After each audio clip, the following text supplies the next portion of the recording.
The 19th of May was the feast day of St Dunstan, who was an Archbishop of Canterbury in the 10th century, and I recorded this video on his feast day, but didn't quite get round to releasing it on time. St Dunstan was the real architect, if you like, of the English coronation service. It was he who put together the framework of the English coronation as we know it, a framework that has endured. He put together the liturgy for the coronation of King Edgar in Bath in the year 973. My favourite prayer at the coronation of Charles III was this, which is prayed by the Archbishop of Canterbury just after the King's enthroning. Stand firm and hold fast from henceforth this seat of royal dignity, which is yours by the authority of Almighty God.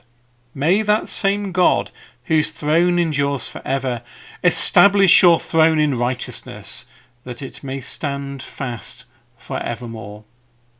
These words were written by St Dunstan in 973, with his friend King Edgar in mind.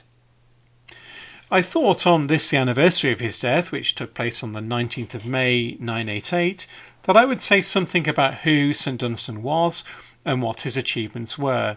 He achieved extraordinary things in his lifetime, all within a period of great political turmoil. Dunstan was a true polymath. He was a gifted craftsman, he was a bishop, a statesman, an administrator, a great reformer of the church and state, and consequently, due to his great abilities, he was not without his enemies. But above all, he was a great survivor. When he died in 988, having overseen great change and having outlived most of his enemies, he may have been in his late 70s, quite an advanced age for Anglo-Saxon England. Within 20 years of his death, this great elder statesman was already being revered as a saint, and he was canonised by the Pope in 1029. And prior to the murder of Thomas Becket, who rather eclipsed Dunstan in fame, the shrine of St Dunstan, right beside the high altar of Canterbury Cathedral, was one of the major pilgrim centres in the southeast of England, though after Becket's death it became rather a side attraction. Most of what we know about Dunstan's life is from three primary texts, all called the Vita Sancti Dunstani, the life of St Dunstan. The first two were written in the early 11th century by people who knew Dunstan firsthand. One is anonymous, the other signed only with the letter B. The third text was written in the middle of the 11th century by Osberne, a monk of the monastic church in Canterbury. Osberne may well have seen the B text, as it is known, as there is a lot of overlap. Put all together, these three texts provide more source material than is general for Anglo-Saxon people, and from them we might tentatively form an impression of the man Dunstan. The sources tell us that Dunstan was born in the first decade of the 10th century in or around Glastonbury, and that his parents were called Heorstan and Kynthryth, and that they were well-connected people. They were related to several prominent Anglo-Saxon bishops. Glastonbury was then dominated by the great abbey, which was then in a bit of a parlous state. And Dunstan seems to have been educated at the abbey by the Irish monks who were then living there, but then very quickly entered service at the royal court. Even at a tender age, he was already known for his humility of spirit, and he very quickly attracted enemies. They hatched a plot to disgrace him, accusing him of witchcraft, and he was sent away from the court by King Ethelstan. As he was leaving, his enemies beat him up and they threw him in a cesspool, but he managed to escape, and then he fled to Winchester, where he entered the service of the Bishop of Winchester. At this stage in his life, he wasn't sure where his future might lie, whether it was in lay or in clerical service, but a serious illness made him think again, and in 943 he took monastic vows. He spent his early monastic life as a hermit, and he lived in a tiny little cell he had built for himself attached to the side of the Church of St Mary at Glastonbury. And in these years he learnt the goldsmith's craft, he played the harp, and he also worked in the Abbey scriptorium.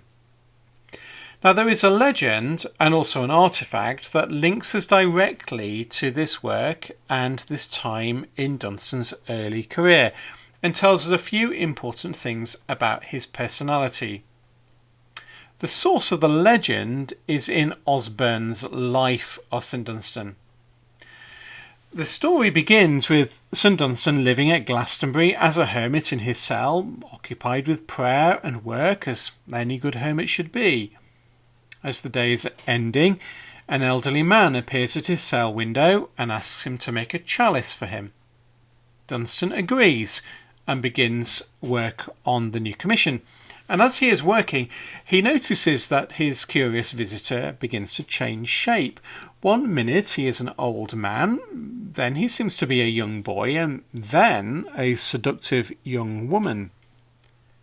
He realises that his new patron is the devil, but pretending not to notice, he just coolly carries on with his work.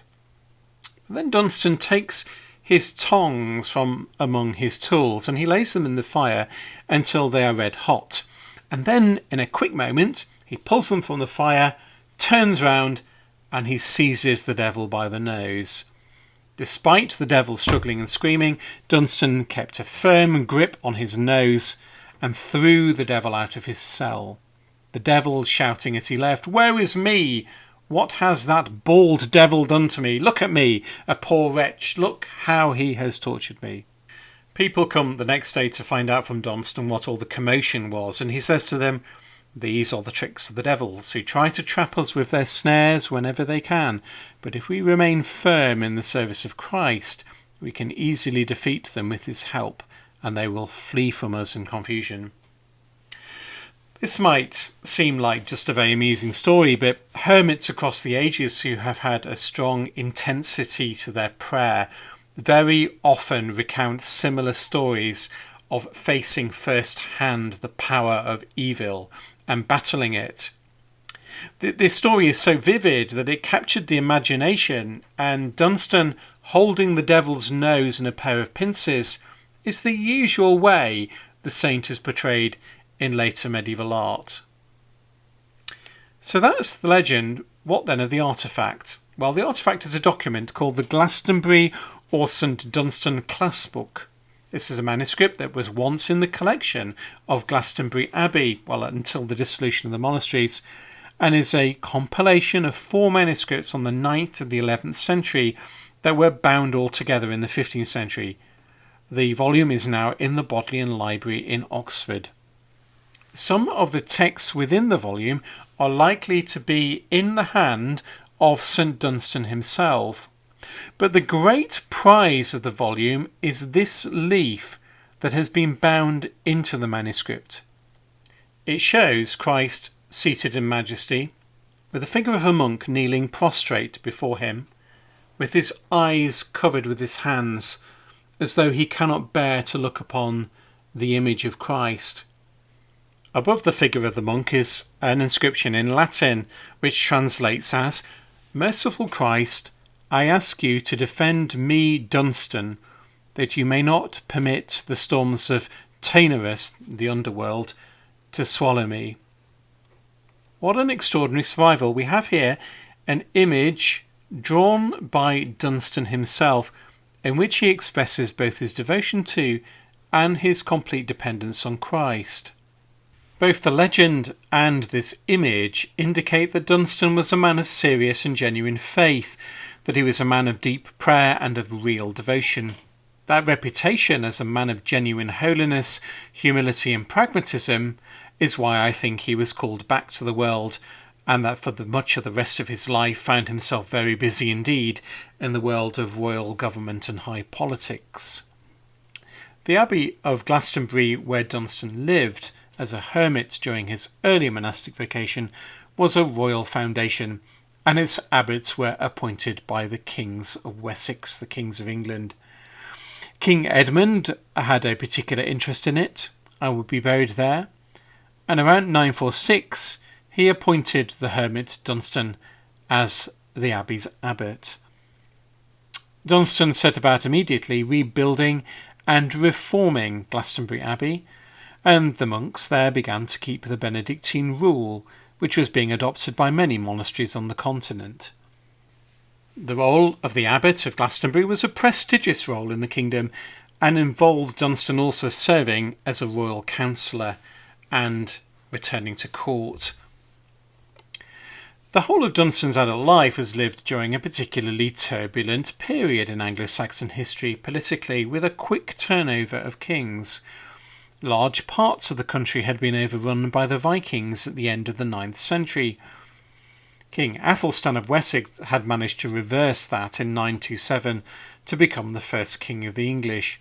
But as soon as he died in 939 and his half-brother King Edmund succeeded, the Vikings gained control of York and large parts of the east again, the area known as the Five Boroughs, which had been part of the Anglian kingdom of Mercia.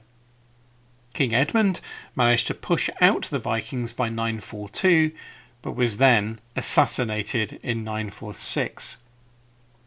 His brother Edred succeeded him, and during his reign Dunstan was his most trusted minister. Dunstan was offered various bishoprics, all of which he refused.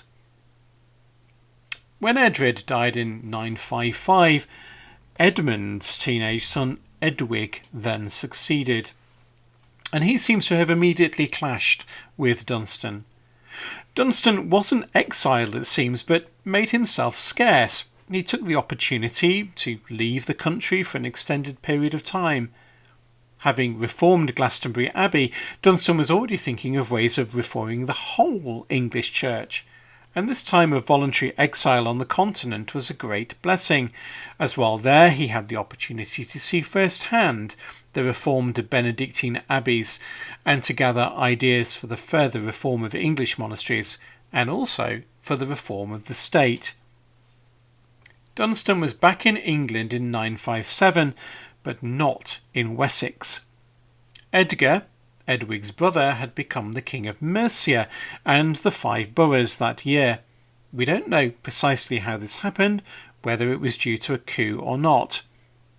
Anyway, this made it safe for Dunstan to then return to England, and he was immediately consecrated a bishop and was given the See of Worcester by Archbishop Odder of Canterbury. Dunstan then fell quickly into the young King Edgar's service. The following year, 958, he was made Bishop of London, which he held with the See of Worcester. Then, in 959, King Edwig of Mercia died, and the 15-year-old Edgar succeeded him as king of all the English. One of Edwig's last acts as king was to appoint a new Archbishop of Canterbury to replace the deceased Odder. One of Edgar's first acts was to reverse that appointment, and in 959 he appointed St Dunstan as Archbishop of Canterbury. The next 16 years of Edgar's reign were to prove a golden age for Anglo-Saxon England. Both Edgar and Dunstan were very much on the same page, and the religious reform movement that Dunstan and others had been mulling over for some time before was then rolled out. Dunstan had, of course, lived as a hermit and ascetic, and under his reforms, monastic communities were encouraged to live an ascetic life following the rule of St Benedict. Dunstan enforced celibacy on the clergy where he could. Many new monasteries were constructed, and in cathedrals there was a policy of replacing secular canons with Benedictine monks. Care was taken to ensure that parish priests were better educated and taught an orthodox Catholic faith. A craftsman himself, he also encouraged the clergy to teach their parishioners useful trades. He reformed the state too, with new laws passed. Troops were dispatched to guard the northern borders and a navy to protect the coast. By the 970s, thanks to these industrious reforms, Edgar and Dunstan had together created an English nation that was cohesive and was stable. Edgar was not crowned when he became king in 959. He had chosen to wait until he was older and his realm was secure and settled. The moment for his coronation came in 973, and he was given a lavish hallowing in the newly constituted Benedictine Abbey at Bath. The coronation service, which included an anointing with holy oil and a new oath, was the work of Dunstan himself, and he based it on Frankish precedents. So successful was this new coronation ritual that this service forms the basis of our present coronation service in the 21st century. The stability that had been hard won was sadly not to last. In 975, when he was still in his early 30s, King Edgar suddenly died. He was buried, most probably by Dunstan, in Glastonbury Abbey beside his father King Edmund. At this point, Dunstan is the preeminent statesman of the realm, and he sees himself as a natural power broker. Sadly, his attempts at brokering a succession were to prove disastrous. He backs, as the new king, Edgar's eldest son Edward, who is 12 and a rather pious young man. Some of Dunstan's opponents favoured instead Edgar's second son Ethelred, the half-brother of Edward, to succeed.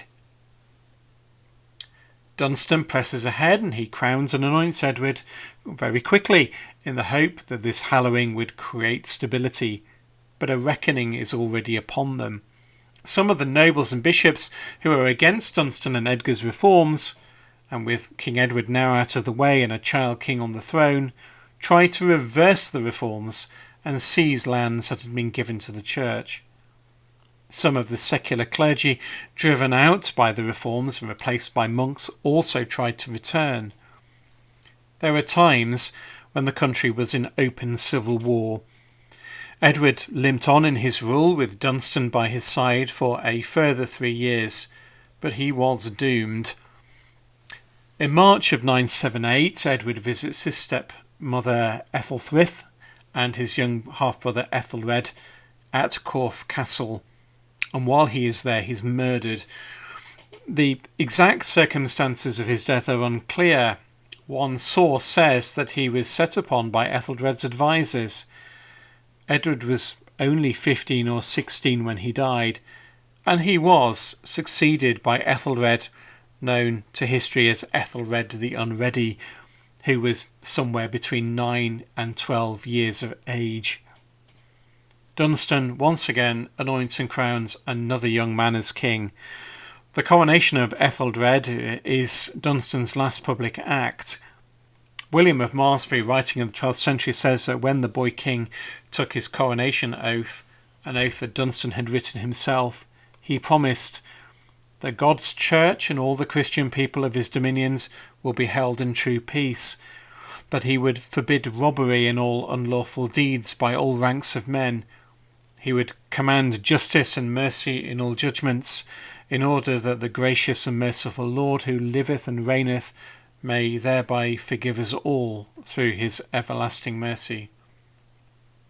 And that Dunstan used this as a moment to make a public speech. He apparently rebuked the new young king for the death of King Edward his brother, and prophesied that the kingdom would be beset with misfortune. Dunstan was right.